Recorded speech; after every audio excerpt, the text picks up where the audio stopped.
कि परम सत्ता से संचालित ये शासन मिट नहीं सकता, परम सत्ता से संचालित ये शासन मिट नहीं सकता, अमरता दे मनुज को जो वो दर्शन मिट नहीं सकता, अमरता दे मनुज को जो वो दर्शन मिट नहीं सकता। न जाने मिट गए कितने मिटाने का लिए सपना, न जाने मिट गए कितने मिटाने का लिए सपना, अमर है जो युगों से वो सनातन मिट नहीं सकता, अमर है जो युगों से वो सनातन मिट नहीं सकता, अमर है जो युगों से वो सनातन मिट नहीं सकता। ये तो हो गई सनातन की बात, लेकिन आपसे भी ये पलट के सवाल पूछा जाता है कि जहां जहां बीजेपी की सरकार है उसकी उपलब्धियों को लयबद्ध करके आप आ जाती हैं सुनाने के लिए, बिल्कुल, जहां पर बाकी विरोधी दलों की सरकार है वहां की उपलब्धियां आपको नजर नहीं आती हैं क्या? हाँ बिल्कुल, ये बात आपकी बिल्कुल सही है। और मैंने अभी थोड़ी देर पहले ही इस बात का उत्तर भी दिया और मैं फिर उस बात को कहती हूँ कि वो बात, वो विचारधारा जिससे मेरा, देखिए हम भी इस समाज का हिस्सा हैं, हम भी वोट देते हैं और सरकार के किए हुए कार्यों का हम पर भी उतना ही प्रभाव पड़ता है जितना और लोगों पर पड़ता है। अब यदि हमें आप कहें कि आप निष्पक्ष हो जाइए और सबका जाकर के बटन दबा के आ जाइए तो ऐसे भी नहीं काम चलेगा। किसी ने कुछ अच्छा किया, किसी ने कुछ अच्छा किया तो हर अच्छाई पे एक एक करके हम सबको समर्थन दे दें, ऐसा नहीं है।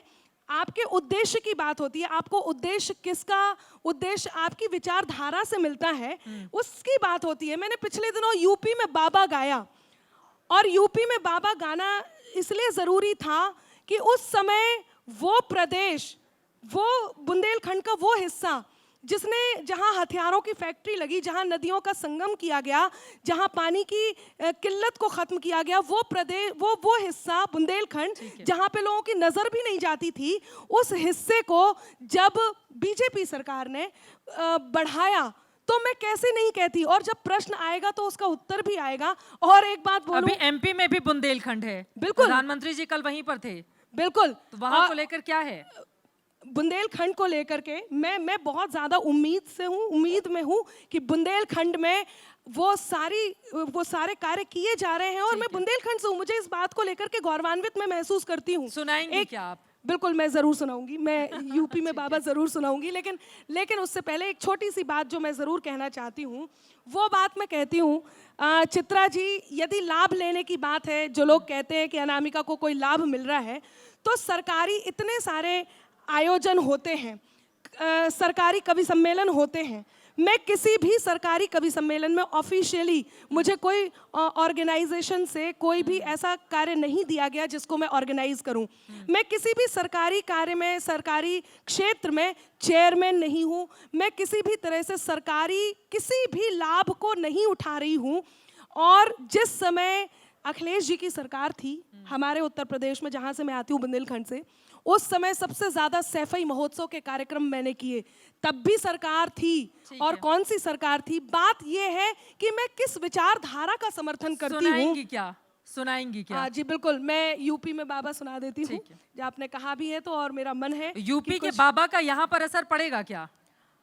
जी देखिए, जिस शासन से सब प्रचालित हो रहे हैं, जिससे प्रसारित हो रहे हैं, और जहां एक डोर बंधी हुई है, जिस विचारधारा को हर उस राज्य में पहुंचाया जा रहा है, जो अलग अलग राज्यों में जिस विचारधारा को पहुंचाया जाना चाहिए, जिसका समर्थन करने के लिए अनामिका हर उस जगह पहुंच जाती है, तो उसके समर्थन के लिए, उस एक बिंदु के समर्थन के लिए मुझे लगता है हर उस स्थान पर प्रभाव पड़ेगा।